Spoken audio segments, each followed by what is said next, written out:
Il y a eu 7 féminicides présumés depuis le début de l'année au Québec. Le plus récent est survenu il y a une semaine. Que faire quand une femme décide de se séparer définitivement d'un conjoint violent? Comment tisser un filet de sécurité?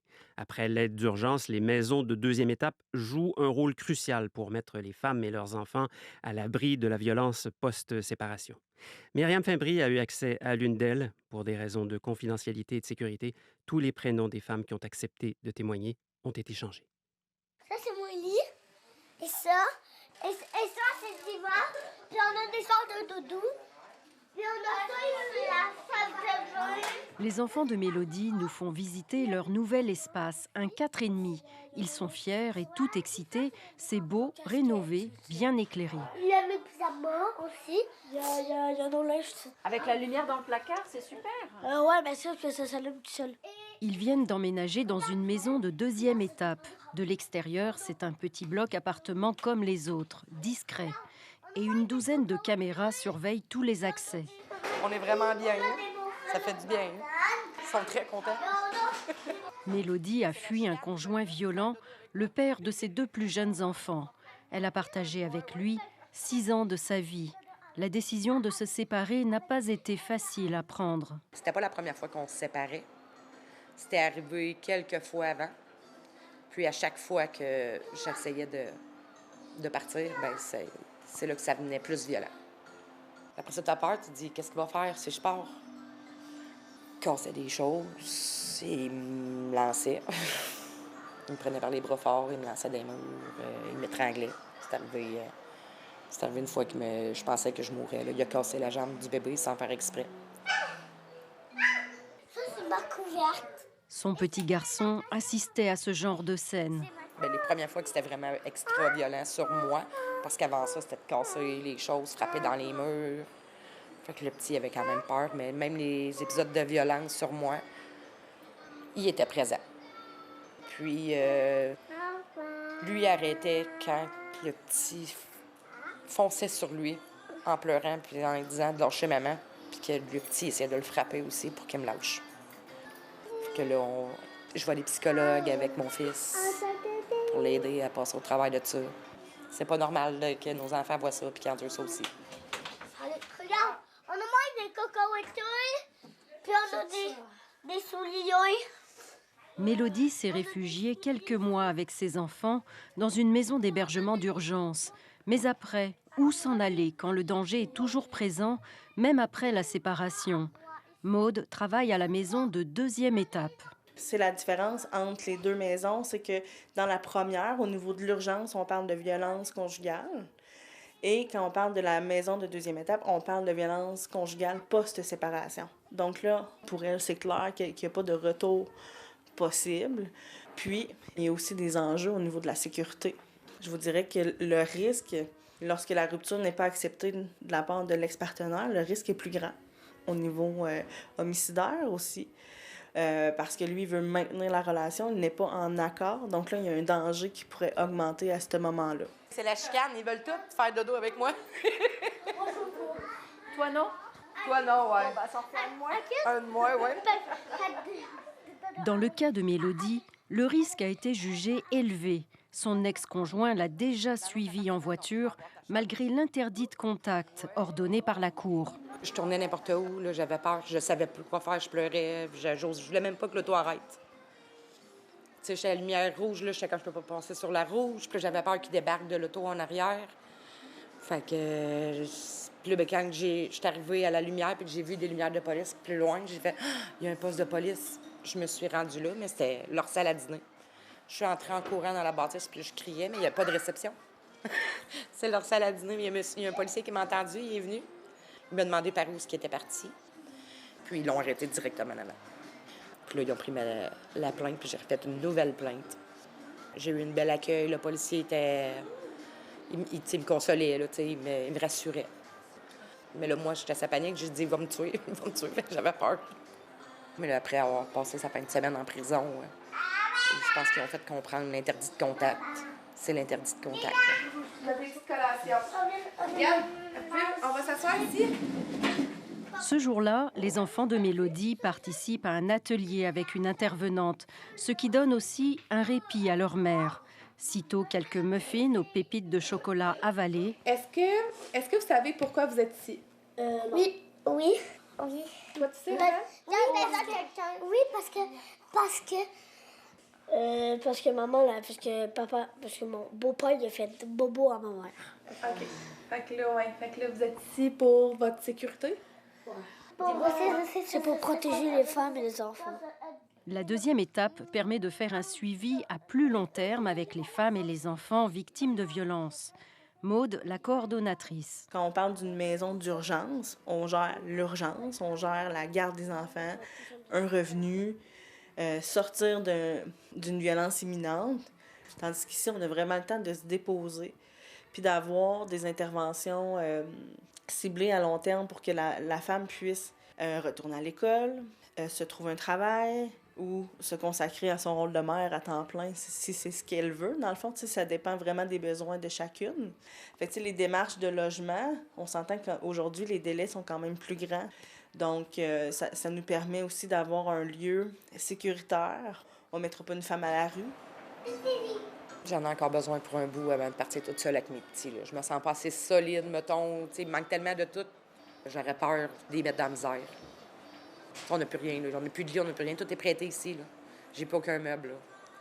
Même quand je suis partie, il a même gardé les certificats de naissance, les cartes d'assurance maladie des enfants. Tous les papiers importants. J'ai tout essayé de revoir. Il y a tous ces détails pratiques et administratifs à régler, mais aussi des traumas à guérir. À la fin, là, il faisait juste bouger une chaise fort, puis je faisais pipi dans mes culottes. C'est niaiseux, là, quelqu'un dehors va faire de quoi semblable, là, mais ça peut m'arriver encore. J'entends un bruit d'auto qui fait le même bruit que son auto. Je fige. Tu sais, c'est sûr, ça prend du temps à guérir, mais ils ont les outils pour nous aider. Ça se fait pas du jour au lendemain, mais au moins, on est accompagnés pour en arriver à ce que ça aille bien.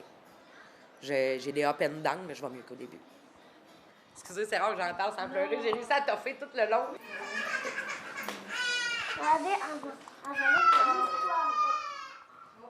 La violence post-séparation se déroule aussi sur le terrain des procédures judiciaires. Petit bébé d'amour. C'est la première fois que tu le montres. Ben, tellement. Eva, 30 ans, a fui le domicile avec un bébé qui était encore dans son ventre. Mais son ex-conjoint en a réclamé la garde pour la faire souffrir. Il a les moyens de payer des avocats, mais pas elle.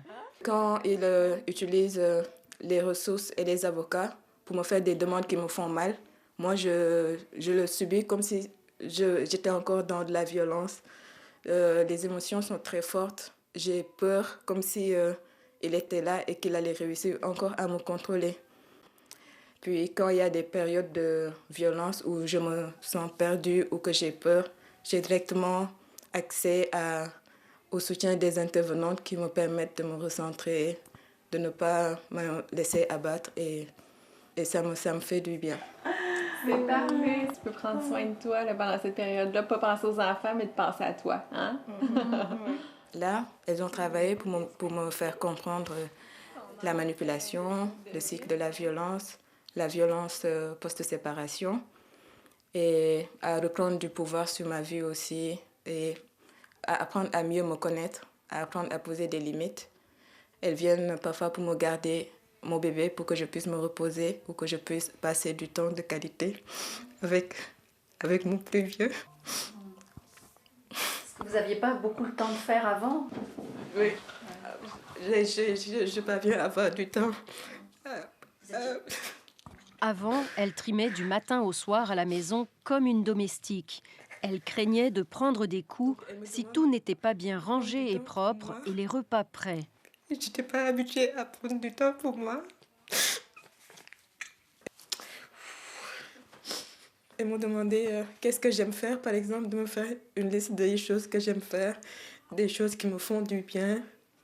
Et j'étais même pas capable de penser à ça toute seule. Après, j'avais l'impression non, ça va me servir à rien, mais petit à petit, je fais des petites choses qui me font du bien. Puis après, je me rends compte que ça fait son effet et que Maintenant, je parviens de temps en temps, même quand on ne me le dit pas, d'avoir conscience que je dois faire quelque chose pour moi et j'essaie de me l'accorder. Qu'est-ce que vous aimez faire, par exemple? J'aime prendre un bain mousseux, allumer des bougies. J'aime cuisiner simplement pour moi, cuisiner ce que moi j'aime, de la manière que j'aime le faire. Et qu'est-ce qui me fait du bien aussi? Ça faisait je me rappelle plus de quelle année, j'arrivais pas à lire un livre au complet. Je commençais quelques pages, mais j'arrivais pas à me concentrer. Là, j'ai retrouvé mon amour pour la lecture. En un mois, je peux lire 5 livres et je m'intéresse au développement personnel et à beaucoup de choses qui sont pour mon bien-être. Je t'amènerai un coup. Ouais, je me sens mieux là. je vais aller. Puis s'il y a quelque chose, tu m'écris pour la lettre? Oui, Après 7 mois passés à la maison de deuxième étape, elle aura bientôt un logement dans une HLM, une habitation à loyer modique. Maude l'a aidée à faire les démarches. Nous, on va l'accompagner là-dedans, puis on va la soutenir. Même si elle quitte, on va être au bout du fil, assurément. Je commence à être autonome, à avoir la liberté de décider et de choisir. Donc là, je sais que je suis certaine qu'il y a un bel avenir qui m'attend. Là, ça, j'en suis persuadée. C'est pour ça que je ne regrette pas du tout d'être partie, parce que je suis plus heureuse que quand j'étais dans la relation. Mais oui, pas de problème. Je suis vraiment désolée. Non. J'ai trouvé une maison à 2 étages et un jardin, une cour, ce que rêvaient les enfants. Maya, de son côté, est déjà installée dans sa nouvelle vie. Et les nouvelles sont bonnes. Proche de tout parce que au départ, j'avais pas de permis de conduire, pas de voiture, rien. Donc, je devrais être proche des transports en commun. Puis, je suis très contente d'y être jusqu'à maintenant. Là, est-ce que tu as une voiture? Après beaucoup de reprises, j'ai eu mon permis. J'ai eu ma voiture, enfin. Elle bénéficie du programme de supplément au loyer. L'ex-conjoint n'est plus dans le décor. Les choses se placent. Elle ressent une immense gratitude. Dans mon cas à moi, ils ont vraiment travaillé dur pour me mettre en sécurité. Et quand je dis dur, c'est tout le monde. C'est les organismes, c'est la police, c'est le juge, c'est les avocats, c'est la DPJ, c'est vraiment tout le monde a travaillé ensemble. Même c'est les écoles des enfants. Tout le monde a collaboré pour sécuriser cette famille. Mais lorsque surgit la nouvelle d'un nouveau féminicide, la mère de 3 enfants tremble encore. Les peurs, les souvenirs se réveillent, les larmes coulent à nouveau sur ses joues. Les féminicides qui sont passés là, ça me fait peur. Parce qu'à chaque fois que j'écoute qu'il y a une femme qui a été tuée par son conjoint, son ex-conjoint, je ne sais pas qu'est-ce que je sens dans mon intérieur. Mais elle a droit à vivre. Et lui n'a pas droit de mettre fin à sa vie. Nous, les survivantes, ça nous blesse. Parce que ça ranime chez toi tous les moments de violence que tu as vécus. Moi, je me dis, est-ce qu'un jour je serai la suivante? Oui, là, je suis en sécurité, mais on ne sait pas. Est-ce que je serai la suivante?